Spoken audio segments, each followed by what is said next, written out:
Salam uşaqlar, hər vaxtınız xeyir olsun.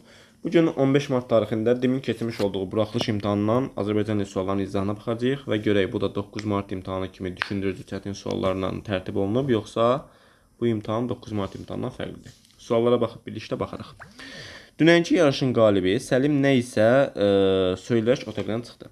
Netdi çıxdı, kim? Səlim, hansı Səlim? Yarışın qalibi, hansı yarışın dünənki, haradan, otaqdan, necə nətərsə nə isə söyləyək. Bu da bizim zərfimiz. Bizdən də doğru fikirləri istəyir. Baxaq. Feili birləşmənin işlərini əminliklə söyləmək olmaz. Niyə olmasın ki? Bu cümlə zaten bir cür təyin olunur da. Bu yanlış fikirdir. Tüm qərflə verilmiş söz sintaktik ləqədə yalnız əsas tərəfdir. Yalnız əsas tərəf olan tərəf dəfələrlə demişik ki, mübtədadır. Mübtəda yalnız əsas tərəf olur. Xəbər isə bircədən mübtədadan asılı olur. Digər bütün cümlə özlərini özdən tabe edir. Və Səlim sözü burada mübtədadır və yalnız əsas tərəf olması doğru fikirdir. İkini götürə bilərik. Çıxışlı kal şəkilçili söz, yəni otaqdan sözüdür. Tabilik əlaqəsinin aslı tərəfdir. Bəli, çünki xəbərdən əlaqəyə girir və xəbər də bircədən dedik, mübtədadan asılı olur. Digər bütün üzvləri özdən tabe edir. O da zərflidir, zərfliyi təbii ki, özdən tabe edir. Doğru fikirdir. Haqqında danışılan mübtədadır. Cümlədən çıxarılarsa, mübtədanı deyir cümlədən çıxarsaq. İsmi birləşmə, uzlaşma əlaqəsinin əsas tərəfi olaraq gəl çıxardaq. Dünənki yarışın qalibi nə isə söyləyərək otaqdan çıxdı. Çıxdı kim? Yarışın qalibi. Yəni dəyişib olacaq, yarışın qalibi mübtəda olacaq. Mübtəda da olursa, avtomatik olur əsas tərəf. Deməli, dördüncü fikir doğrudur. 204 cavabımız olacaq A variantı. Xəbər tamamlıq və tamamlıq yoxdur bizim cümləmizdə. 32. Bu sual o qədər çətin deyil, amma yəni orta oxuyan uşaq bunu yaza bilməz də, belə deyim. Yəni orta səviyyədə qrammatika bilən uşaq üçün yaza biləcək bir sual deyil. Gedib xaricdə təhsilini artırar. Cümləsində nöqtələrin yerinə hansı cümlələr yazılsa mürəkkəb cümlə alınır. Demişik ki, cümlənin mürəkkəb olması üçün şəxsləri ayrı-ayrı olmalıdır. Əgər bir şəxsdədirsə hər iki xəbər bir dənə mübtədəyə aiddirsə, o zaman sadə olur. Bax, gedib xaricdə təhsilini artırar. Kim o? Artırar. Kim o? İşləyər. Kim o? Görürsən, sadə cümlədir. Çıxart getsin. Yenə işləyər. Kim o? Sadə cümlədir. Çıxart getsin. Təəccübləndirər. Kim o? Sadə cümlədir. Çıxart getsin. 2 ilə 4-də götür getsin. Əslində sadə sualdır bu. Arzusuna çatar. Kim? Atası. Gərəkli olar. Nə? Biliyi. Gördün, özlərinin mübtədası oldu mürəkkəb cümlə. Frazoloji birləşmə müəyyən, bu da çox sadə sualdır. Eyni ilə 9 mart imtahanı olan mürəkkəb ad sualı ilə bərabərdir. Özündən çıxmaq əsəbləşmə mənasında. Ol, et, bil. Dəfələrlə demişik. Mürəkkəb feildir. Frazem deyil. Qapıdan çıxmaq, beşiyi yığalamaq isə burada bir frazemli, bir məcazlı yoxdur. İlkin ifadə etdiyi mənalarını qoruyub saxlayıblar. Gəldik 34-cü sual. Fələk ömrümüzə saldı ayrılır. Getdin gözəl, çox gözlədim, gəlmədin. Nömrəsində sən cədvəldəki uyğun fikirləri müəyyən edin. Feillər eyni zamanda eyni şəkildə işlənmişdir. Feillərimiz eyni zamandadırmı? Bəli, saldan, saldı, get, getdi, göz, gözləmək, çox gözlədim. Bu xəbər şəklidir, əmr şəkli deyil. Gəl, gəlmə, gəlmədin. Bu şəkildə təhlil olacaq. Eyni zamandadır və keçmiş zamandadırlar, eyni şəkildədirlər, xəbər şəklində bir doğrudur. Hal çəkisinin tələbi ilə söz kökünə sahib düşmüş isim. Hal çəkisinin tələbi ilə düşən söz ömür sözüdür. Axı orada ümüz hal deyil, mənsubiyyətdir. Ona görə bu yanlışdır. Müraciət bildirən söz. Müraciət bildirən söz. Bax, görürsünüzsə bu suallar ümumiyyətlə getmir də. Yəni, asan sual deyil. Yəni, bunu qəbul etmək lazımdır ki, biz əvvəlki illərdə gördüyümüz buraxılış imtahan sualları yoxdur. Onlardan əsər əlamət belə yoxdur. Onlardan bir dənə əlamət 33-cü sualda var. O suallardan yoxdur. Sən görürsən, artıq düşündürücü suallar var. Bunu hissə-hissə yazmaq lazımdır. Müraciət bildirən söz, saxla. Yəni, xitab. İsimləşmiş nitq hissəsində ifadə olunmuşdur. Xitab deyir isimləşmiş nitq hissəsi ilə. Getdin, gözəl. Gözəl sözü burada sifətdir və xitabdır və isimləşib. Bu doğru fikirdir. Ona görə bunu götürürsən. Quruzə düzəltmə olan feil əmr şəklində. Saxlayıram. Quruzə düzəltmə olan feilimiz gözlədimdir. Əmr şəklindədirmi? Xeyr. Əmr şəklində deyil. Dedik ki, zaman şəklindədir. Bax, buradan heç ikinci tərəfi oxumadan bildim ki, bu səhvdir. Səhvdirsə götürürəm. Çünki yanlışın altından yanlış götürməliyəm. Və cavabımı tapdım ki, 1-3-4-dür. Kəmiyyət zəifliyi zəiflik vəzifəsindədir. Çox sözü nəzərdə tutulur. Doğrudur. İsmin eyni halda olan sözlərdən biri mübtəda vəzifəsindən çıxış etmişdir. Burada da fələk sözü var və gözəl sözü var. Fələkdə mübtədada doğrudur. 1-3-4 D variantı. 35. Cümlənin birinin xəbəri məsələ tərkibli ifadə olunmuşdur. Bax, heç kəsin ürəyində deyildi. Nə? Şəhərdə qalmaq. Burada xəbər ümumiyyətlə yəni məsələ tərkibi deyil də. Bu heç kəsin ürəyində deyildi. Bu yanlışdır. Gəlişimizin məqsədi başına ağıl qoymaqdır. Başına ağıl qoymaq frazoloji birləşmədir və bu üçü bir söz sayılır.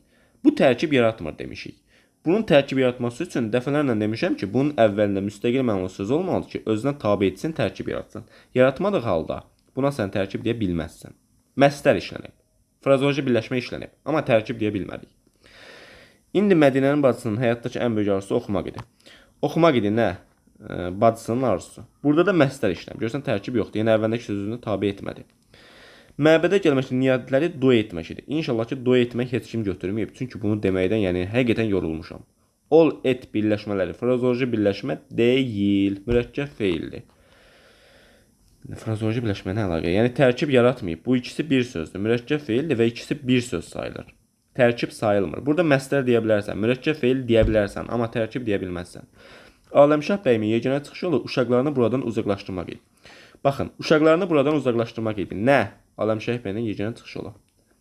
Burada maq var. Əvvəlindəki sözlər özdən tabilik olub məsdər tərkibdə Y variantı. Qeyd etmək istəyirəm ki, artıq bundan sonra bizim blok imtahanının sürət qruplarımız açılır. Həm Azərbaycanlı, həm də ədəbiyyat fənnindən. Qoşulub faydalana bilərsiniz. Baxaq. 36-cı sual. Hansı nümunədə altına çəkilmiş söz həm xitab, həm də mübtəda kimi düşünülə bilər? Sabir həldə tapşırıqları düzgün yerinə yetirmək. Əgər sən bunu xitab kimi düşünürsən, 2 dənə vergül olardı. Bu xitab kimi düşünülə bilməz.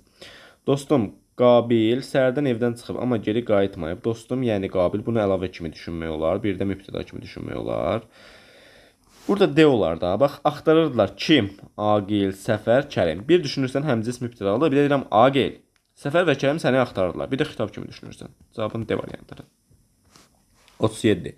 Üzərində rəqəm yazılmış sözlərin fonetik xüsusiyyət nəticəsindən uyğunluğu müəyyən edin. Yazışa deyişi fərqlənmir. Ver 1-ə sənət sözün. Sənətdə fərqlənmir. Bunu yaz 1-ə. Səhv səhifənin sayı bərabər deyil. Parlaq, bunda fərqlənir, parlaq olur. Səhifələrində yenə fərqlənmir. 1-ə 1-dən 3-ü yaz. 1-ə 1-dən 3 olan variant hardadır? B variantına oxşur. Birini tapdın, cavabın çıxır da. B variantı. Suallar dediyim kimi ağır suallar olsa da variantlarla rahat bir şəkildə işləmək olur. 1-ə 1-dən 3-ü verirsən, 2-yə 5-i verib, bərabər deyil 5. Şəxsiyyətdə y-nın biri düşdü, bərabər deyil. 3-ə də verib 4, kar samit işlənməmişdir 4-də. 4 hansıdır? Böyük. Bəli, burada da kar samit işlənməyib. 38. Cümlədə buraxılmış durğu işarələrinin düzgün işlənmə arzucunu müəyyən edin. Ordu, qaçqınlar, əsirlər bir sözlə hər kəs bir-birinə deyib. Bu bir sözlərini dəfələrlə demişəm. Bunun vergülün işləmə məqamlarını. Bax, ordu, vergül, qaçqınlar, vergül, əsirlər bir sözlərdən əvvəl tire, özündən sonra vergül. Nə oldu? Vergül, vergül, tire, vergül. Bir variantı. Yəni, haqqında dəfələrlə danışdığımız bir sualdır. Çox sadə bir sual deyərdim buna. Xəbəri icbar növdə olan hansı cümlənin tərkibində hərəkətin subyekti və obyekti yoxdur? Xəbər icbar növdə olsun. Nəsə, dediyim kimi hissə get. Görürsən, yaza bilmirsən, uzun dərə şeydir. Başı ağrıdır. Əvvəlini oxuyursan, axırı yadından çıxır, hissə get. Xəbəri icbar növdə olan hansı cümlə? Saxla burada. Xəbəri icbar növdə olan cümlə tap. Həmişə həvəslə yazdırırlar. Bax, dəyişdirməlisiniz, icbar növ deyil. İkini çıxarda bilərsən. Qovluqdadır, icbar növ deyil. Bu isimdir də, qovluq. Sonra daşdırmalıdır icaba, hazırladın icbar növ var. 2 ilə 3-ü çıxaq, 2 ilə 3-ü çıxanda, 2 ilə 3-ü çıxanda cavabımız qaldı 1 və 4. Yazdırırlar. Nəyi və yaxud da obyekt nədir? Üzərində iş icra olunan. Subyekt nədir? İş görən. Heç biri yoxdur. Və yaxud da 4-də daşdırmalıdırlar. Nəyi bilmirik? Nə obyekt yoxdur, nə subyekt yoxdur. 1 ilə 4. 40 biraz geniş suala oxşuyur. Bundan 9 maddə də var idi. Eynən. Hər ikisinə aiddir, birinə aiddir, ikisinə aiddir. Yəni, bunları da etap-etap həll etmək lazımdır. Baxaq. Verilmiş cümlələr sırasında cədvəldəki uyğun fikirləri müəyyən edin. Onlarla həll olunmamış məsələyə bircə baxış keçirilsə də, yenə də bir neçə şey yekunlaşmaq mümkün olmadı. Nədir? Hər ikisinə aiddir. Kökü homonim olan saydan yaranmış söz işlənmişdir. Kökü homonim olan saydan yaranmış söz onlarca homonim olan və saydan yaranmış söz onlarla həll olunmamış məsələ hər ikisində yoxdur. Hər ikisində belə bir fikir yoxdur. Kökü homonim olan və saydan yaranmış söz görmədim. Feilli birləşmənin as tərəfində olan say var. Onlarla həll olunmuş məsələ bircə baş keçsə də yenə bir neçə iş mümkün olmadı. Bir neçə iş bu ismi birləşmədi. Onlarla həll olunmamış məsələ bircə baş keçirsə də yenə bir neçə iş feilli birləşmənin aslı tərəfində olan say var. Burada onlarla sözü var. Feilli birləşmənin onlarla həll olunmamış məsələ. Nə qədər? Onlarla həll olunmamış məsələ. İkincidə isə Fe'li birləşmə deyir də. Onlarca insanın gözü qabağında baş verən hadisə. Hansı hadisə? Onlarca insanın gözü qabağında. Burada da onlarca var. Bunu götürmək olar. 2-ni götürdük. Rəqəmlə yazıla bilməyən say işlənmişdir. Burada bir çox söz rəqəmlə yazılmaz. Məsələn, burada da bir neçə söz rəqəmlə yazılmaz. Deməli, doğrudur. 3-ü götürdük. 2 ilə 3-ü götürmüşük. Cavabımız artıq yəqin ki, D olacaq. Yalnız birinə aiddir. Neçə say işləndiyi dəqiq müəyyən etmək mümkün deyil. Onlarla həll olunmamış. Bu 1 olar da. Çünki onlarla bir əvəzlə kimi düşünərsən, bir də say kimi düşünə bilərsən. Yalnız birinə aiddir. Təyin vəzifəsində olan qeyri-müəyyən miqdar say tamamlığı izah edir. Bax burada işi, hansı işi? Bir necə işi. Burada bir neçə sözünə aiddir. Bu da yalnız birinə aiddir. 2, 3, 4, 5 D variantı cavabımızdır. Belə.